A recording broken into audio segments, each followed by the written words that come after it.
സ്നാപക യോഹന്നാന്റെ പ്രഭാഷണം. അക്കാലത്ത് സ്നാപക യോഹന്നാൻ യൂദയായിലെ മരുഭൂമിയിൽ വന്ന് പ്രസംഗിച്ചു, മാനസാന്തരപ്പെടുവിൻ, സ്വർഗരാജ്യം സമീപിച്ചിരിക്കുന്നു. ഇവനെ പറ്റിയാണ് ഏശയ്യാ പ്രവാചകൻ വഴി ഇങ്ങനെ അരുൾ ചെയ്യപ്പെട്ടത്. മരുഭൂമിയിൽ വിളിച്ചു പറയുന്നവന്റെ ശബ്ദം, കർത്താവിന്റെ വഴിയൊരുക്കുവിൻ, അവന്റെ പാതകൾ നേരെയാക്കുവിൻ.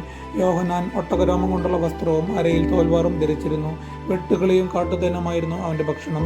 ജെറുസലേമിലെയും യൂദയ മുഴുവനിലെയും ജോർദാന്റെ പരിസര പ്രദേശങ്ങളിൽ നിന്നുള്ള ജനം അവന്റെ അടുത്തെത്തി. അവർ പാപങ്ങൾ ഏറ്റുപറഞ്ഞ് ജോർദാൻ നദിയിൽ വെച്ച് അവനിൽ നിന്ന് സ്നാനം സ്വീകരിച്ചു.